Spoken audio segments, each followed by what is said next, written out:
Number ones. Why do I never set up the mic before I click start recording, and why don't I fix it in post-production? Okay, today we're talking about Nolan's Odyssey. Again, Nolan. It's actually kind of funny because in the last few days I actually didn't post about Nolan's Odyssey. You know, it's like occasionally post a different video, talk about this, talk about that. And it's hilarious because you tried. You tried in the comments, on X, personal messages trying to shame me. Metatron is unbelievable. How many videos are you going to make about this? Just stop. You tried. You tried to make me stop talking about the Odyssey, and you failed. You failed! Today I found this video, and it's a video from a man called the Greek Mythologist. And he says, I saw Nolan's The Odyssey as a Greek archaeologist from Greece. Greek from Greece, like my yogurt, which went sour when I said the name Nolan near the fridge. The Greek Mythologist, 13,500 subscribers, tells us, welcome to the Greek Mythologist. I'm Constantine, a Greek archaeologist and mythologist, and this channel is your gateway to the captivating world of ancient Greece. Join me as we uncover the myth, gods, heroes, and the remarkable civilization of this ancient land. Let's explore the path. Okay, you got me, bro. You got me. Fine. Okay, I'll watch your content. Recently, as I was, leading my charge, my crusade, holy, sacred crusade against Nolan, I've reviewed work from Greeks as well. Like, for instance, this Greek-based man talked about it twice. Here's the second one. First one, was fantastic, super based, can't stand Nolan. And then, on the opposite side of the ring, we had this Greek woman, and as I titled the video, she's Greek, and her video ruined my life. It was awful. She was awful. I believe that his video is kind of in between. Okay? So, without further ado, what you want from me? I need professional help. Finally, after months of waiting, speculation, heated debates, and endless anticipation, Christopher Nolan's The Odyssey finally premiered on July 16th, and I went to see it. In my previous video, when the first trailer came out, I talked about what I was hoping to see in this film, what made me excited, and what had me worried. Well, now it's finally time to talk about the movie itself. Tell me about it. I made 75 videos? You know what's funny? Is that when you look at me and him, we look like we could be cousins. Una faccia, una razza. Evcharisto. So, was it worth all the anticipation?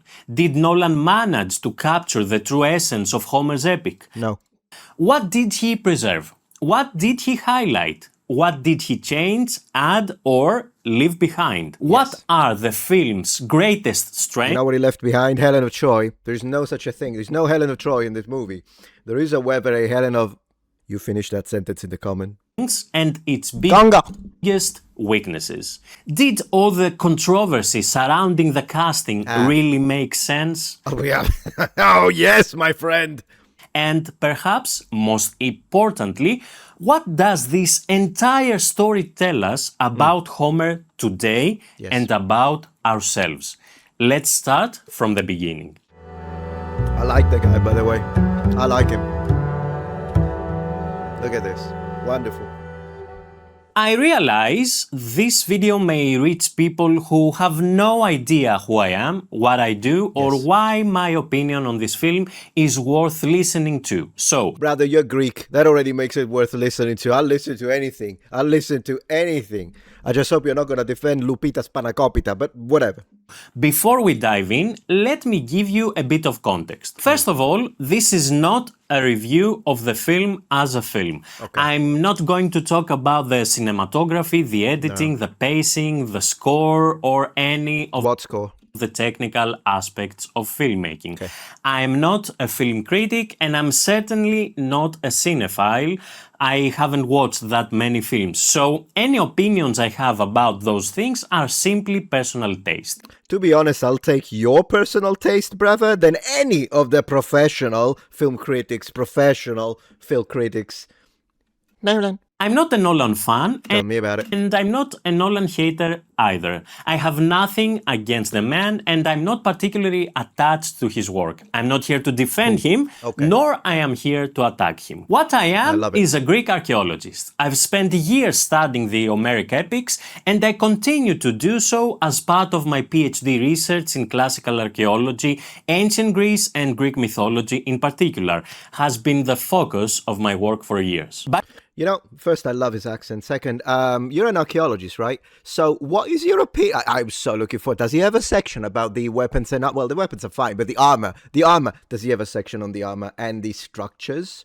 Like the buildings and whatnot? I hope he does, please. By the way, if you'd like to see more videos on this channel about ancient Greece, like how Odysseus died, perhaps, what happened to Helen of Troy after the war... Well, Helen of Troy after the war, she was cut up by Menelaus. Oh no, Nolan made that one up. Or the real story behind the Minotaur, let me know in the comments. Yeah, make that one. But if this is your first time here, I wanted to give you that context. Everything you're about to hear is the perspective of a Greek archaeologist, but also of Konstantinos, someone who simply went to see the film and came away with a very clear opinion on whether it's worth watching. And when I say worth watching, I don't mean whether it's a good film in general. I mean whether it captures the true essence of the Odyssey, whether it succeeds as an adaptation of one of the greatest works of world literature. You know what I love? I personally don't think it does. I mean, maybe you will be very forthcoming and forgiving and charitable. You'll be like, no, because they showed this and that. I think in order to create a worthwhile adaptation of the Odyssey, it needs to be someone like you. Not necessarily an archaeologist, but someone who respects it. Because you just said this is one of the greatest works. They don't respect it. They said he was a misogynist. Homer, that is. Both. Lupita Spanakopita Nihongo. She kept saying like, Homer, that's what I would tell him. How dare you? They say it's a bunch of myths. They have no respect for the original source material. Thus, how can they? But whatever. And ultimately, whether it's worth your time. Now, how should we judge an adaptation? In my opinion. Christopher Nolan's The Odyssey is exactly that, an adaptation of Homer's Odyssey. And I think that's an important distinction because adaptations are not meant to be judged solely by how faithful they are to the original. Well, yeah, of course. Sure. But they are meant to be questioned as to why they made certain decisions. Can I say that? If you expect an adaptation to reproduce every single detail of its source material perfectly, you're setting a standard that no adaptation could ever meet. Fair. After all, ever since antiquity, there have been countless reinterpretations of Greek myths and literature. Their value has never depended on absolute fidelity to the original. I agree with that, but there is a massive difference to antiquity, reinterpreting antiquity, and Hollywood doing that, particularly when they're trying to push a propagandistic message, which they are. Now, that might not matter to you. Fine. We'll have to agree to disagree on that one. But it's not the same. So there is interpretation and interpretation. For instance, think about the fascists in Italy and how they reinterpreted Roman history. You could say, but it's just a reinterpretation. So the fact that, for instance, they came up with this idea of the fascist salute, which was based on the Roman salute, even though the Roman salute was not historical. But you could say, yeah, but still, it's a reinterpretation. Right, but why are they doing it? So you can't put it on the same level when it's done for political messaging, which is exactly the case here, particularly anti-Western and anti-European sentiment. Then I do question the choices, just like I question the choices of the fascists in Italy and the way they were reinterpreting history, specifically the Roman Empire, for propagandistic reasons. We see that even in the ancient Greek tragedies themselves. Every generation revisits great works and reimagines them through its own perspective, its own values, and its own artistic vision. So whether Nolan's Odyssey is worth watching doesn't depend on whether it's a scene-by-scene recreation of Homer's epic. In fact, if absolute faithfulness is the only thing you're looking for, before then, I'll save you some time. This probably isn't the film for you, but I'll come back to that later with some specific examples. For me, the real question isn't how faithful an adaptation is. It's how good an adaptation it is. Does it preserve the essence of the original? Does it understand what made the Odyssey endure for nearly 3,000 years? Well, that would be a resounding no for me, but even though I've heard people bring up this as a defense mechanism, and I mean, if that's the way it worked for you, brother, I mean, fine. To each his own, right? But this idea that there is, but the philosophical message is preserved, so it's a good adaptation, it's kind of weird, because one, we can talk about the immersion factor, which for me is very important when it comes to cinema. Because, I mean, if I want to imagine the way Greeks looked in the Bronze Age, I can read it. But if I'm gonna go into a different medium, which adds the visual aspect to it, then my real question at that point is, what is this? What is this? This! That is immersion breaking for me, because at this point, if any form of historical accuracy doesn't mean anything, then let's give them AR-15s. Let's put them on a plane instead of a ship. And by the way, a Viking ship? A Viking ship? Sorry, I'm screaming.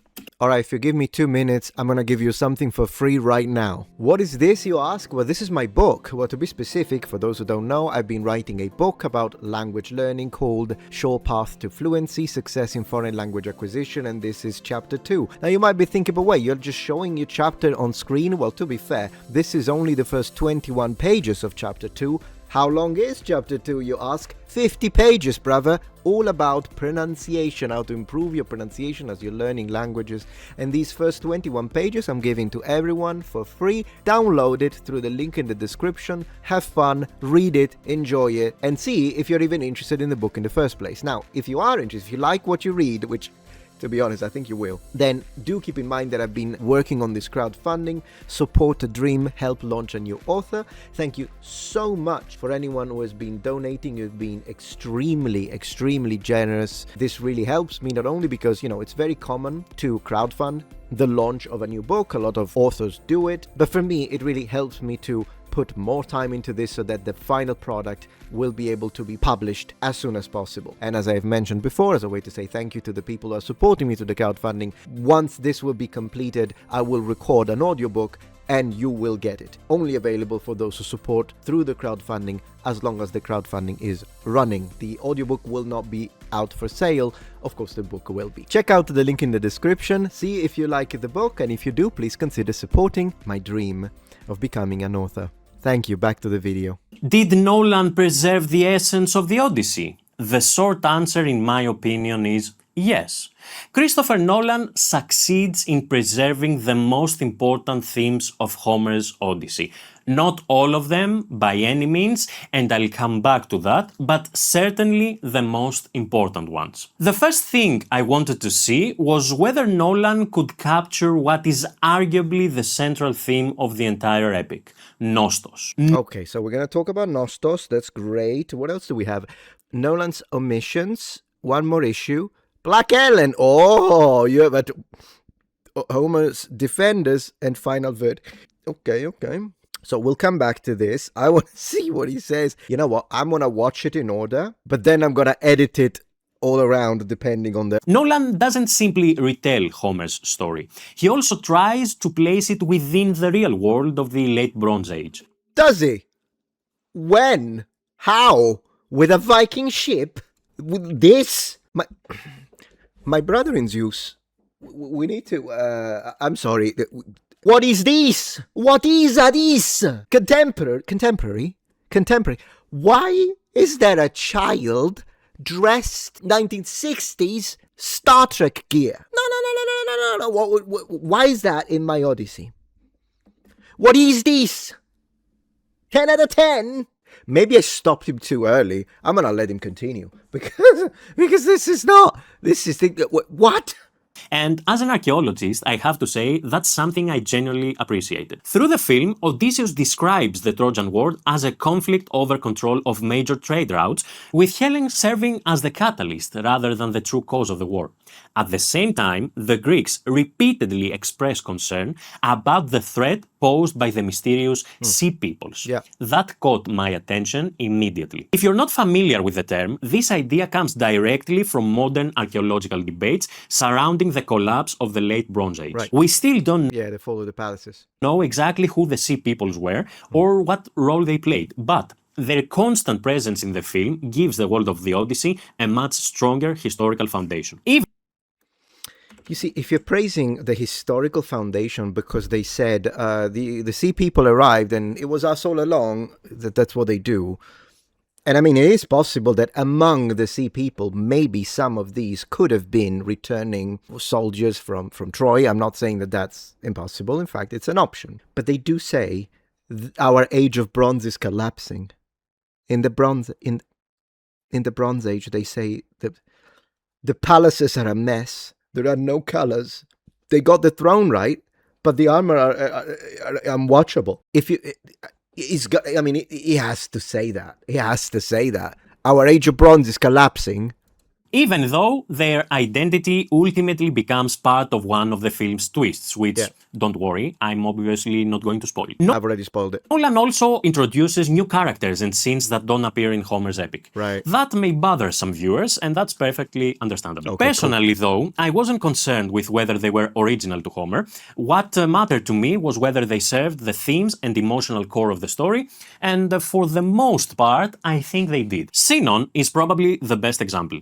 He doesn't appear in Homer's Odyssey. Most people, I guess, know him from Virgil's Enneadas, or Enneada as we say in Greek, and he's the Greek who convinces the Trojans to bring the wooden horse into the city. In Nolan's version, however, he also borrows certain characteristics from Homer's Elpenor, making him feel surprisingly at home in this story. More importantly, he becomes an important part of what happens in Ithaca and serves as yet another mirror through which Odysseus is forced to confront his past, recognize his mistakes, and rediscover who he really is. I had no real problem with choices like this. With some of Nolan's other decisions, however, I definitely did. No adaptation is perfect, and as much as I enjoyed this film, there were several creative choices that, in my opinion, didn't work nearly as well. I love how he's trying to be like as nice as possible, and here I am, the bloodhound, the attack dog. You know, you want to do good cop, bad cop? You can be good cop. I'm going to be bad cop. As long as we nail his ass, I'm okay. All right, let's get to the Black Ellen part. I want to see what he says. And then weapons, armor, all that fun stuff. And then we'll get back to this. But Metatron, I wanted to see it in the original chronological order. Then why are you watching my reaction? Go watch the original video, link in the description. What do you want from me?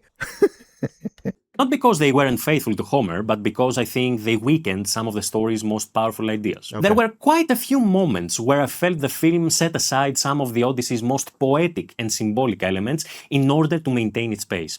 I can guess why Nolan made those choices. Film is a different medium. But in doing so, I think some of the grandeur of Homer's world were inevitably lost. And I'll start with some of the smaller omissions before getting to my biggest disappointment. One of the film's most significant cuts is the entire episode of the Phaeacians. There is no Nausicaa, no King Alkinos. In fact, their island doesn't appear at all. In the epic, Odysseus reaches the land of the Phaeacians before finally returning to Ithaca. They welcome him, they offer him hospitality, and it is there that he tells the story of all his adventures. The Phaeacians are much more than just another stop on his journey.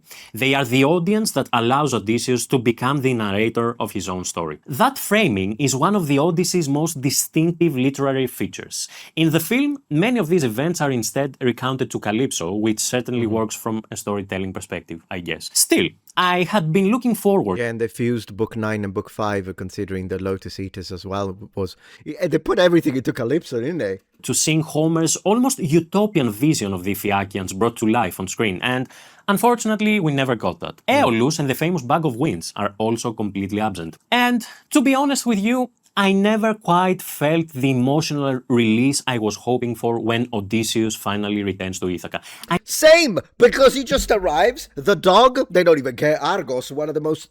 I was expecting that. I'm like, everyone is gonna cry in the scene. No, 3 seconds. The dog is like waves the tail. Who cares? And then not even like with a wife, nothing. I didn't fully sense the overwhelming longing that had driven him throughout the journey. Even the scene with Argos, his faithful dog, is undeniably moving, but it didn't carry... It's not moving at all. Brother, come on, look. for the love of Athena, you gotta be a little more like, come on. He fucks up the dog scene. He fucked it up. You could say it. It's fine. No one is gonna... okay? I mention all of these, of course, because the casting sparked such an enormous controversy that some people even described it as an insult to Homer, to That's me, exactly. Greek history, and even to Greek identity. Yes. Of course, none of these reactions had anything to do with the actors I just mentioned. They were directed at one particular casting choice, so it's time. Let's talk about the elephant in the room. Thank you. All right, so... I think I'm going to predict he's going to say, for me, it was fine, not a problem, it's okay, I don't mind, she's beautiful, it's okay, she did a really good job, actress, very nice, it doesn't matter, it's not an insult to the Greeks, it really, that's what I'm expecting at this point, which, but again, I respect your position, brother, is fine. I could be wrong, though, could you imagine if he goes nuts? That would be a plot twist. Plot twist! I remember when it was announced that Lupita Nyong'o would play both Helen of Troy and Clytemnestra. Yeah. And I'll be honest, when I picture Helen of Troy, I don't imagine a black woman. Based, man! Based Greek, I knew it! It's the blood, it's the blood of the Mediterranean, come on, do it, that's it. That's okay. Anything else he's gonna say now, he doesn't care. It's fine. She was wonderful. He hopes that she becomes the queen of Sparta. He hopes that she gets Greek honor. I don't even care at this point. He said it. Good, great. Thank you. Appreciate it. So, I completely understand why that casting choice might have surprised some people. Yes. It isn't the image most of us have traditionally associated with the character. But, Yes, but I also remember thinking something else almost immediately.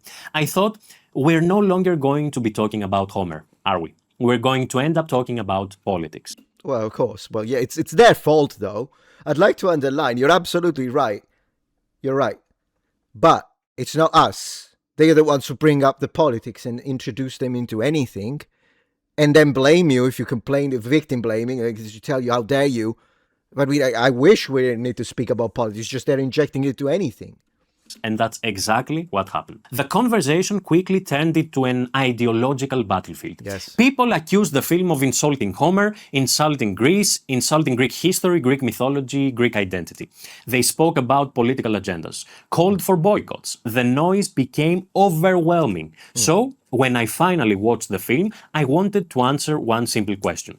Was all that outrage justified? In my opinion, not even close. For me, absolutely. But let's see why. All right, let's see. Let's go. Come on. We got a battle of philosophy. Let's go. Lupita Nyong'o appears on screen for only a few minutes. Okay, so you're using that. Fine. Okay, but then why doing it then? It's okay. You're using that line of defense. It's only 3 minutes. But didn't she complain about Homer, saying he didn't give any screen time to women? Well, Homer gave more screen time to Helen of Troy than Nolan gave screen time to Helen of Troy. So already, that line of misogyny, which they did call it misogyny, talking about politics, by the way, it's irrelevant. But anyways. And the color of her skin has absolutely no relevance to the story. Screen for only a few minutes. And the color of her skin has absolutely no relevance to the story. You're wrong! Let me tell you why. The color of her skin absolutely is relevance to the story because it's not the original color of the skin of the character. And the reason why that matters is not because I'm some kind of racist who's saying that, because they will call me racist. And of course you dodged being called a racist because you say this. Oh, the skin doesn't matter. All right, so you say it's noise. I agree. Okay, I agree with you. It's all political noise. So let's ditch the noise.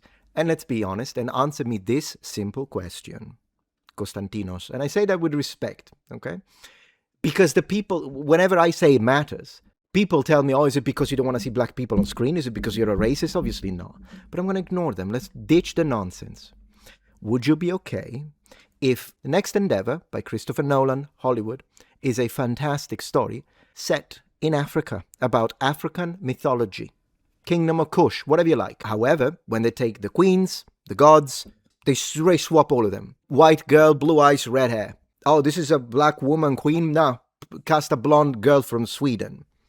And then when pushed by it, By me as well, by the way, saying, why did you do that? They should be black. Then the actors and the defenders and the director are going to say, the skin of her color has nothing to do with the story. Are you racist? Now, I know you didn't say, are you racist? But you're giving fuel to the people who do. Okay? So that's why there is so much, because I don't think you'd be okay with that. I think you would not do it.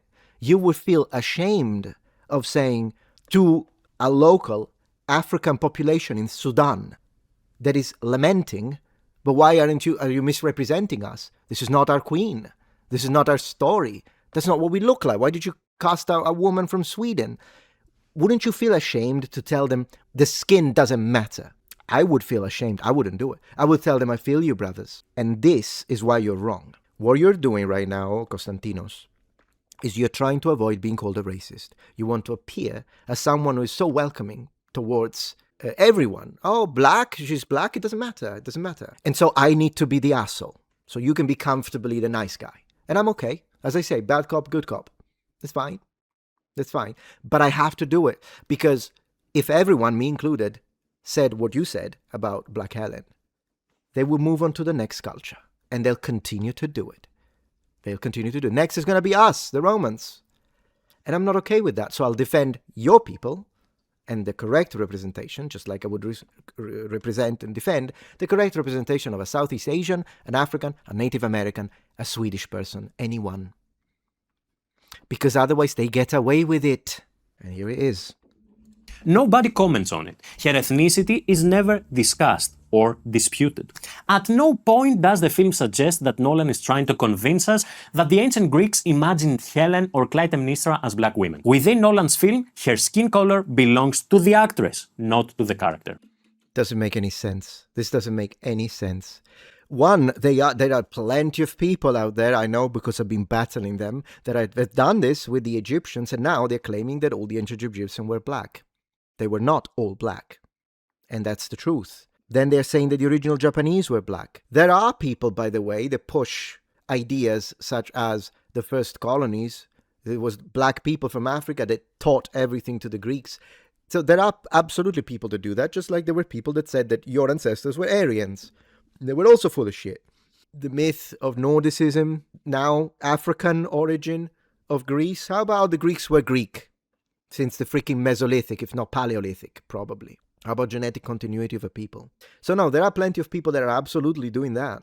Yeah, early Britons were black, we are told. And so I do have a problem with that. And Nolan and Hollywood is part of that force. But even if, once again, the point you're making is weak. And again, I still respect you because you're Greek. You know, I'll give you, it's your story. So you can think whatever you want. But I want you to use logics for a moment and think about it this way. I can flip it back to you the same way I did for the previous point. It's not the ethnicity. The ethnicity doesn't belong to the character. It belongs to the actress. Okay, let's cast a blonde guy with blue eyes, white, to play Shaka Zulu. The ethnicity belongs to the actor, not the character. It's the same thing. It doesn't work. You know it doesn't work. The story never assigns it any narrative meaning, and I think that's an important distinction. I have no idea why Nolan made that casting choice.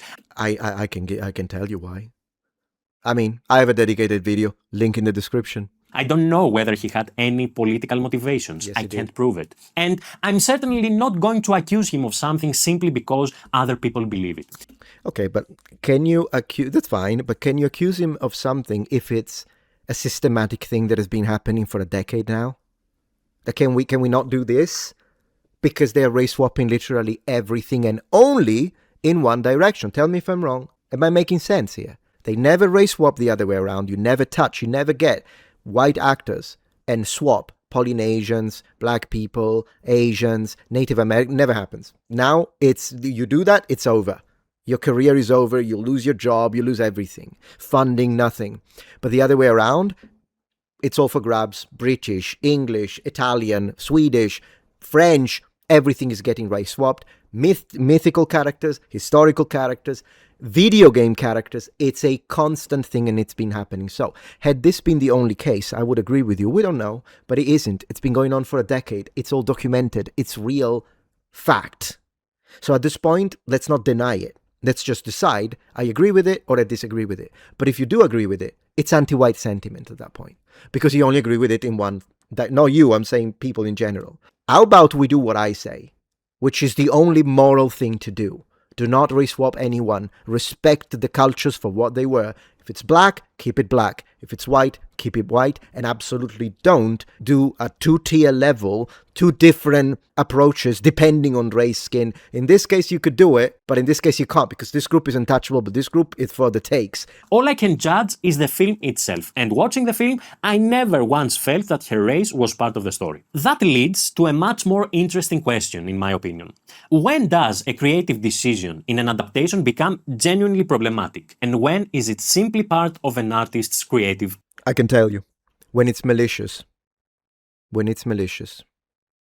This is why you can go back, and sometimes you can have situations where, like, if they're trying to celebrate and honor a culture, right?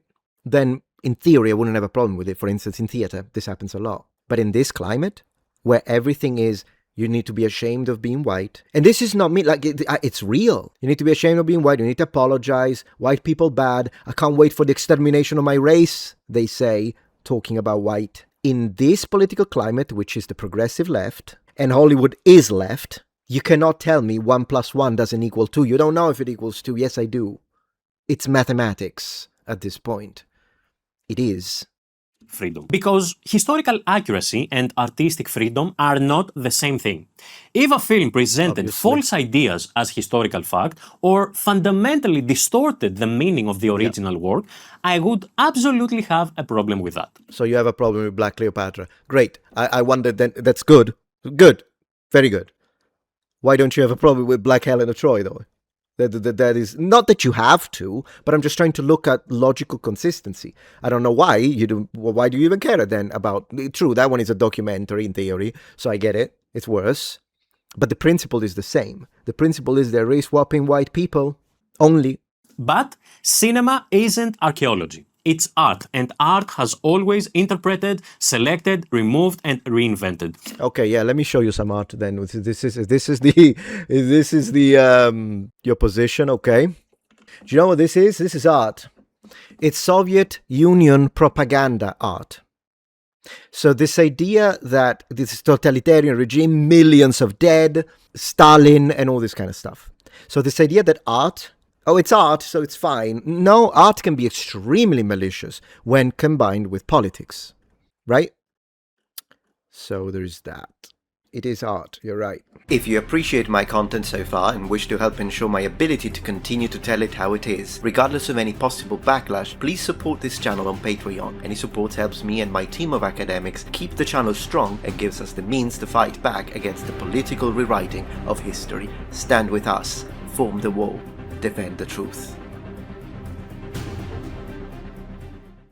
If it didn't, adaptations wouldn't exist at all. We'd simply remake the exact same story over and over again with newer technology. Of course, that doesn't mean every artistic decision is beyond criticism. It simply means those decisions should be judged by the work itself, not by assumptions about the creator's intention. If someone's main concern was truly faithfulness to...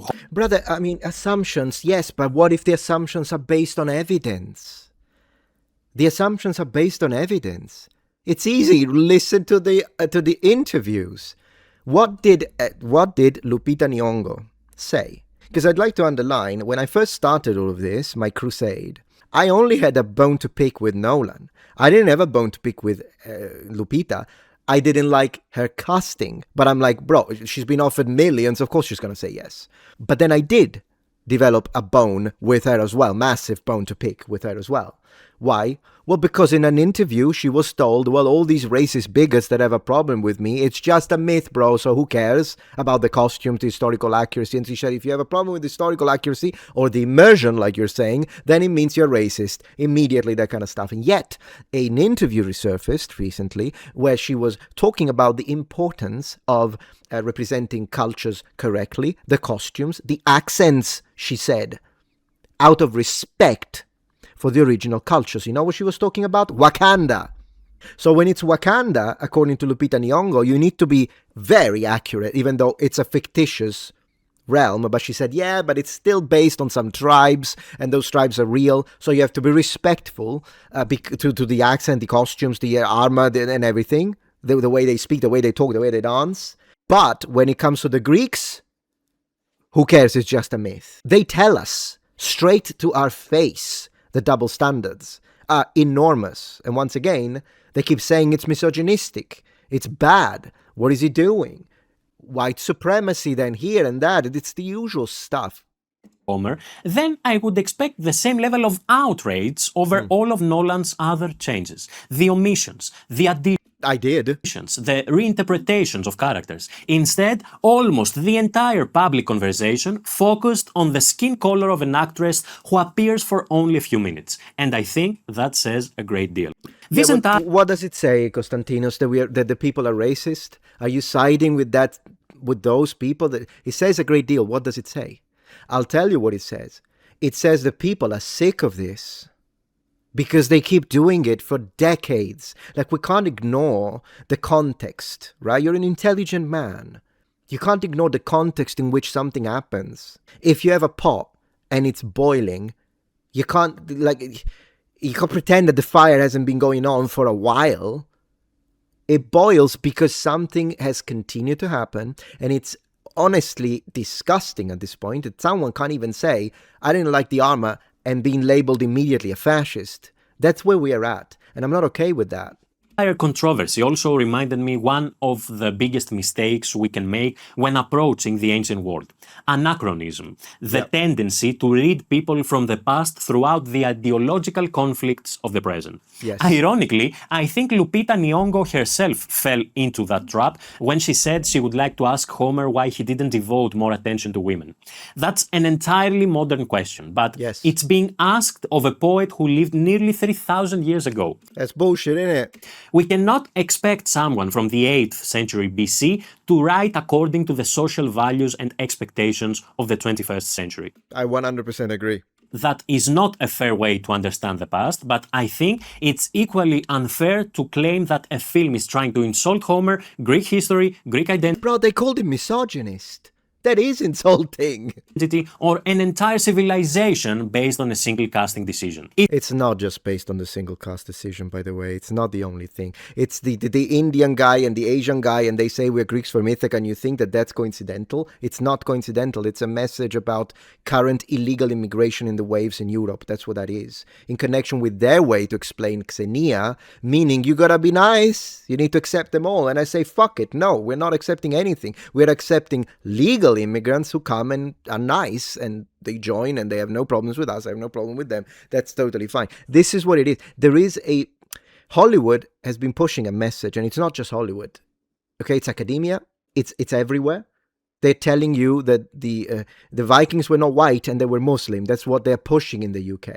Maybe you don't read these kind of things, and because it's gonna make it's awful.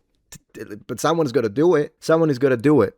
We live in a specific context, and we can read statements on the basis of the facts that we have. We know exactly their ideology and the reason why they're being anachronistic. It's not just anachronism. It's not just anachronism. If you're going to make a claim that serious, it should be supported by the work itself. Personally, and shoot me for it, I didn't see anything in the film that justified it. What saddened me instead was this. Rather than discussing Nostos, human resilience, hospitality, Odysseus' intelligence, Penelope, or the extraordinary poetry of Homer, we ended up spending countless hours debating the skin color of an actress who appears for only a few minutes. Exactly. So couldn't we have avoided that by not race swapping? Why is the problem the people that complain about an injustice? Because that's what it is. It's not complaining that we don't want to see black people on screen. It's complaining, why are you only race swapping us? And why are you calling us racist when we ask a very legitimate question? That's injustice. And injustice is absolutely something worth fighting for. Konstantinos. Unfortunately, the discussion also brought out openly racist comments directed at Lupita Nyong'o. Well, yes, some people were racist, but then again, I hope you're going to also mention the fact that everyone else is being called racist, even if they weren't. I didn't say a single racist thing. I made the joke. I said, Helen of Congo, that's not racist. It's funny. but I've been called racist for it. I hope you're going to complain about that. Since you're talking about the actual racist comments, fine. That's genuinely disappointing and disgusting. There is an enormous difference between criticizing a creative decision and attacking someone because of their race. Oh yeah, because of her race, fine. But she, again, it's not just a race. These people look down on us.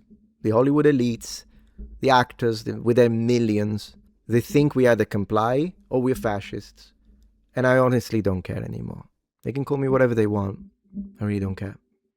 It's not her race. It's the injustice of the race swap. Unidirectional. I don't know how much I have to repeat it because no one addresses my point. No one, so far, has turned on a camera and addressed this point. Let's have a talk. You can call it a debate if you want. I'm not a debater. I can have a conversation with you. Can someone offer to come with me on screen and address this point? Why I'm supposed to say, no, it's fine, race swap all white people while you tell us we're demonic, but then you dare race swap the other way around. At this point, either race swap everyone, who cares? Cast a Viking in Japan, cast someone from Mongolia into ancient Italy, cast a black person instead of in Greece. Then they do that and race swap everything. It's a mess. No one understands anything anymore. Can you imagine the American Indian played by Germans? Like, who's gonna? Come on. It's a mess, but at least we'll be consistent. And it would be definitely preferable over this insane situation that we're living in, whereby they constantly race swap us, they demonize the white race, and then when we speak back and say, but that's wrong, oh, you're a racist. To be clear, I am not saying that everyone who disliked the casting choice was racist. Far from it. Thank you.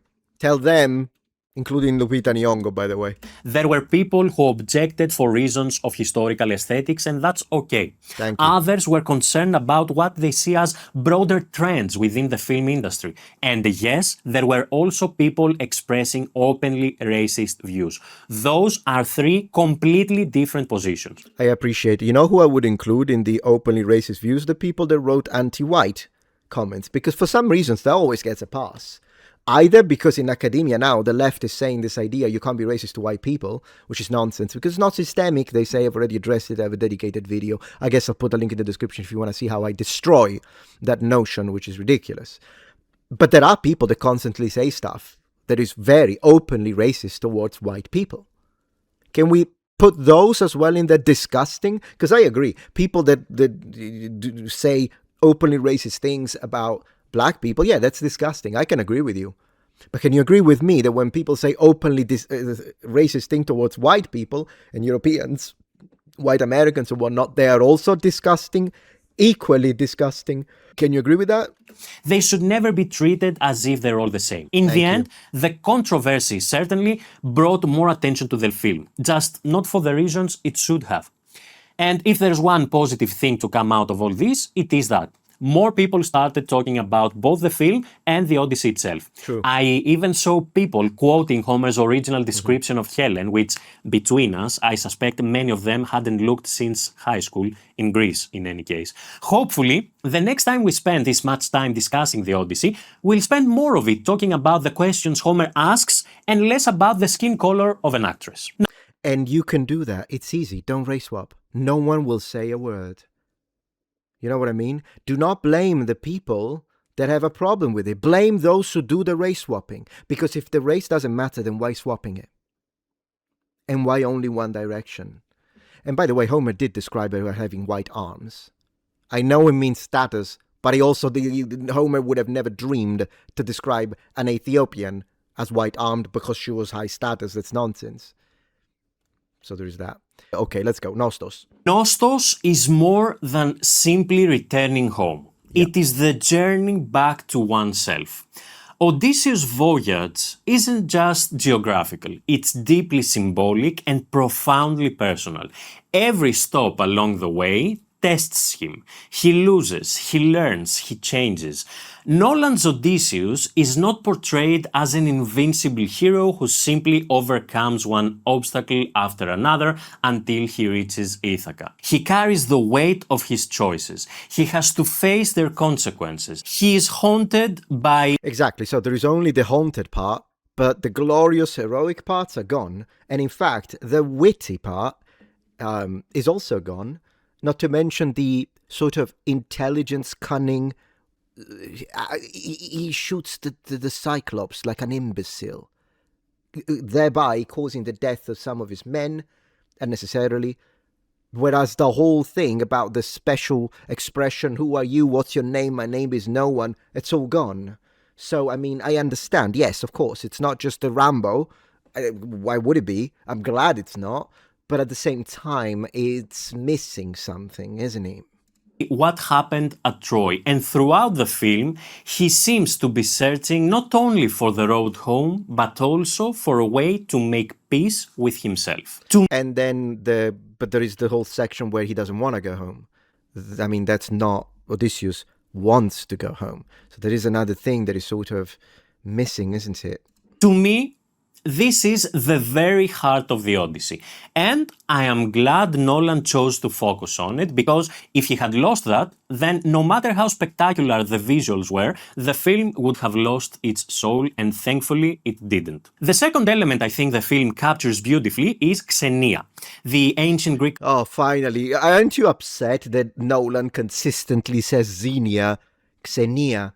Thank you. Of course, he's Greek, but I'm saying it's nice to hear it for once. So do you believe me now that I complained the other day and I said it's Xenia, it's an X, for crying out loud, like the word axe, Xenia. And then, are you sure you're not Greek? Okay, we just heard a Greek. Thank you. Concept of hospitality. Today, hospitality may sound like a little more than a social virtue, or perhaps something associated with tourism, especially here in Greece. But in Homer's world, it was far more than that. It was a sacred law protected by Zeus himself, and one of the main ways a person's character and even an entire society was judged. We see this throughout the epic. The Phaeacians, for example, welcome a battered stranger without even knowing who he is. The suitors do the exact opposite. For years, they abuse the hospitality of Odysseus' household. They feast, drink, squander his wealth, and insult both Penelope and Telemachus. And Nolan understands this. Throughout the film, it becomes clear that the way you treat a stranger has consequences. Those who respect this unwritten law are rewarded. Those who violate it eventually pay the price. As a result, the slaughter of the suitors is presented not simply as Odysseus' personal revenge, but as the restoration of a moral order that had been broken. It is strange, though, that they didn't restore it in the sense that Odysseus has to go away into exile. And it's kind of weird because, no, he's king. It's his kingdom. He restored it. He returned. So that one is kind of broken, isn't it? And that is one of the Odyssey's central messages, one that I think the film conveys extremely well. A third theme that Nolan brings to life remarkably well is hubris and its consequences. Hubris, ivris, is one of the defining ideas of ancient Greek thought. It doesn't simply mean arrogance. It is the moment when a person exceeds all measure, when they believe they can ignore the gods, moral law, and the limits of the human condition. And the Odyssey is filled with examples of it. Odysseus reveals his name to Polyphemus and earns... I do like this guy, though. I mean, I'm disagreeing with a lot of things, and it's true, the suitors were fine. I think he's too nice, but it's fine. Cool, though. The wrath of Poseidon, turning his journey home into a 10-year nightmare. His companions slaughter the sacred cattle of Helios, Ilios, and are destroyed. The suitors violate the sacred rules of hospitality and ultimately suffer the consequences of their own disrespect. But hubris extends even further than that. It reaches back to the very fall of Troy. The Achaeans didn't simply win the war at Troy. They slaughtered civilians, desecrated sacred places, and crossed every moral boundary. That is why so many of their homecomings ended in tragedy. Some never returned at all. Others returned only to meet their deaths, and Odysseus, of course, spent 10 long years trying to find his way home. This is another idea that Nolan captures brilliantly. The fall of Troy is not presented as a glorious triumph. It is portrayed as a moral wound that follows Odysseus throughout his entire journey. He isn't only battling storms, monsters, and angry gods. He is also battling memory, guilt, and the consequences of what happened at Troy. He did push that PTSD section to the limits, though, didn't he? To me, that is one of the film's most insightful interpretations of the Odyssey. So, did Nolan succeed in capturing Homer's central themes? To a remarkable degree, I would say yes, and for that, he deserves a great deal of credit. That said, he also took a number of artistic liberties. Some of them I really liked, others not so much. All As I right. said earlier, an adaptation isn't a photocopy of the original. Every filmmaker chooses what to keep, what to leave out, and what Yes. to add according to their own artistic vision and the ideas they want to emphasize. The emotional weight I expected, especially after the film had already drawn attention to him earlier. The encounter with Polyphemus is another example.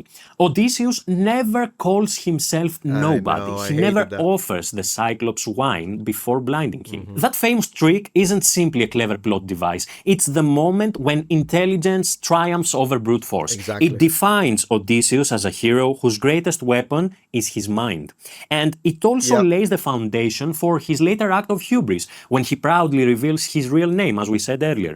In Nolan's version, however, Odysseus' hubris comes from a different place. After escaping safely from the cave, he chooses to shoot one final arrow at the blinded Cyclops instead Like an idiot. of showing mercy. Perhaps Nolan wanted to emphasize Odysseus' moral choice rather than his cunning. I can understand that I can't. interpretation if I try really hard, but Thank you. personally, I think something essential is lost in the process. Back when the trailers were released, I said also that I was worried about the apparent absence of the gods. Now that I've seen the film, I'd say my concerns were neither fully confirmed nor completely dismissed. Athena is the only deity who physically appears, and only Odysseus can see her. I could feel her wisdom. Exactly. Well, actually, Athena does not appear at all because that's not Athena. I don't even care. But the reality is this. Apparently, it's a fabrication of his mind. It's a PTSD-driven figment. Not a huge fan of that.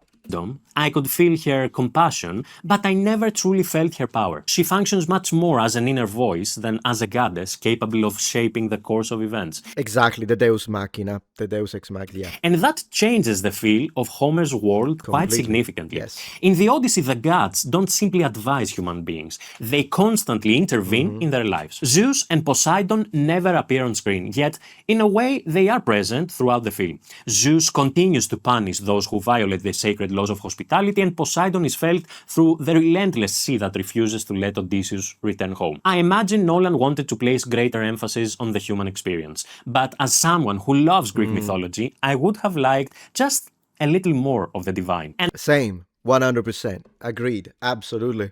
now we come to my biggest disappointment. Okay. One of the most important episodes in the entire Odyssey, and one of the most revealing passages for understanding how the ancient Greeks imagined the afterlife, is Book 11, the so-called Nekia.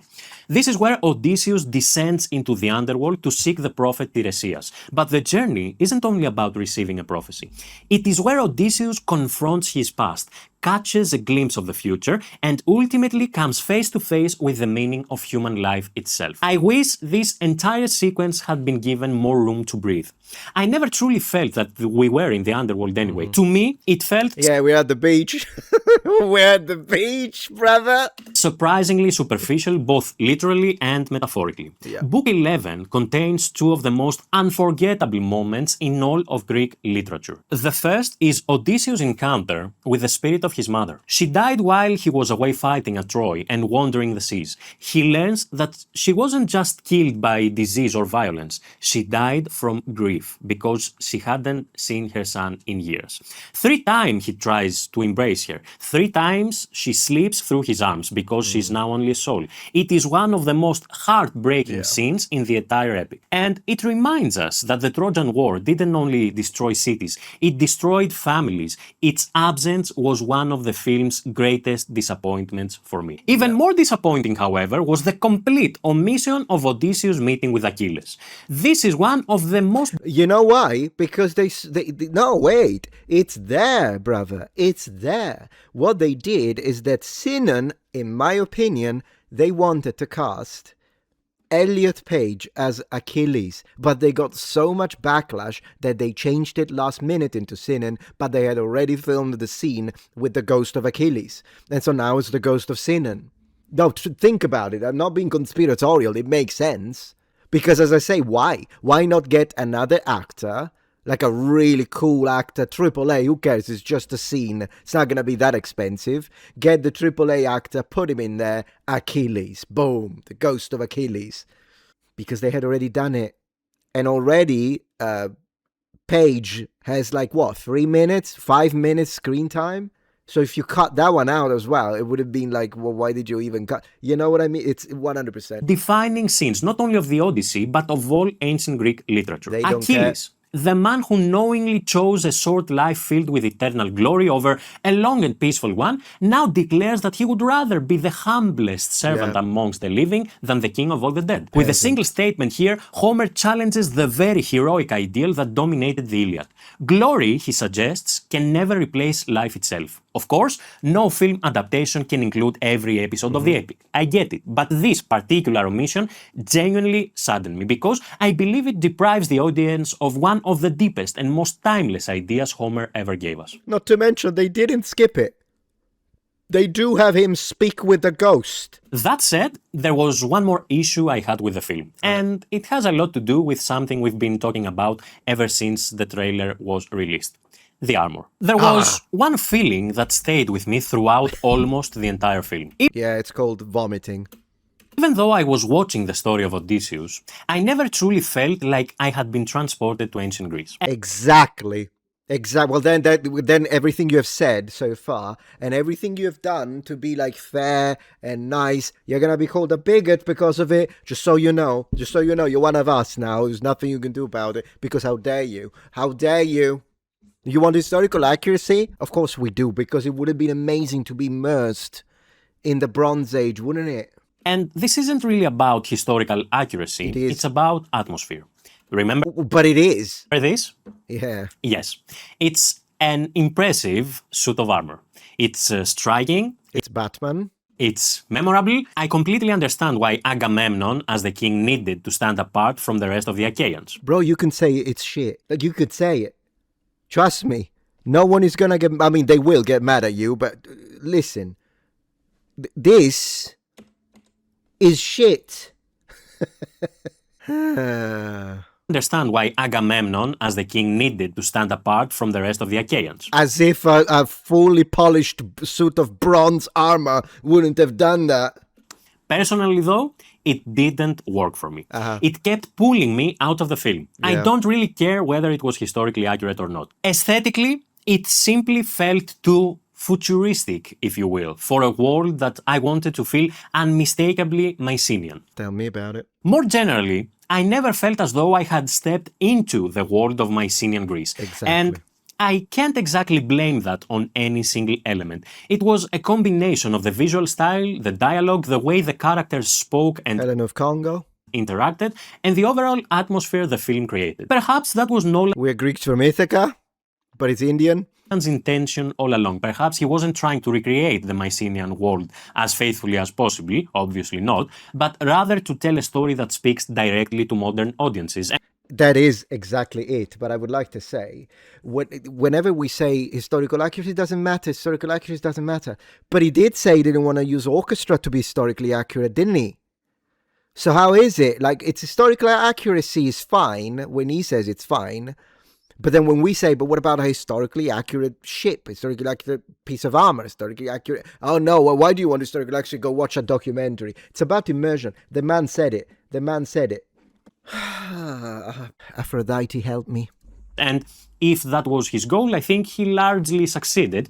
In fact, I'll come back to that at the end. Personally, though, I would have liked to feel as if I'd traveled 3,000 years into the past. Same. Some of the dialogue also felt surprisingly modern. Certain words and expressions never quite immersed me in the world of the story. Some of the costumes also felt much more contemporary than I would have liked. Of course, this is entirely subjective, but that's exactly what I'm giving you here, my personal perspective. And so far, I haven't said much about the casting. Nothing at all, in fact, and that's intentional. Okay. I'm not qualified to judge performances from an acting or technical standpoint, and acting is inherent. Okay, but so you're talking about the acting, fine, but as someone who watches, you can say if it spoke to you. Right, you can say, fine, I didn't go through theatrical school of Hollywood and whatnot and Oxford super elitism, okay, but we are the audience, the people. So we matter. You don't need a degree to say, for instance, John Berthel's Menelaus performance was awful. It just didn't work. It looked like it felt like the freaking Punisher. We can say that, right? subjective anyway. Personally, I thought Matt Damon was excellent as Odysseus, Anne Hathaway was outstanding as Penelope, Tom Holland did a solid job as Telemachus, Zendaya was fine as Athena, nothing particularly remarkable, but I disagree. Good. Overall, I had no major issues with the principal cast. It's kind of funny because I think the worst adjective we're going to get from him is good. So, incredible, fantastic, splendid, exceptional. These are all the words that he uses. If we hear good, it means it's shit. We need to do a little translation here from a nice Greek guy. Very nice, by the way. I'm sure this guy is great. This guy is fantastic. Like, he's very chill. He's like a monkey morphine. And I do appreciate that. But I'm just saying we might need a little bit of like layers of translation. Oh, he said it was rather nice. Oh, it means it was disgusting. All right, let's see final verdict. Come on. And that brings me to my final verdict. All right. Was the film worth watching? Yes, it was. Do I think it's perfect? Absolutely not. It has weaknesses. There are creative decisions I disagree with completely, and there are moments I believe could have been handled differently. But, despite all of that, I walked out of the theater feeling that I had watched an ambitious, sincere, and deeply respectful attempt to bring one of the greatest works of world literature to the screen.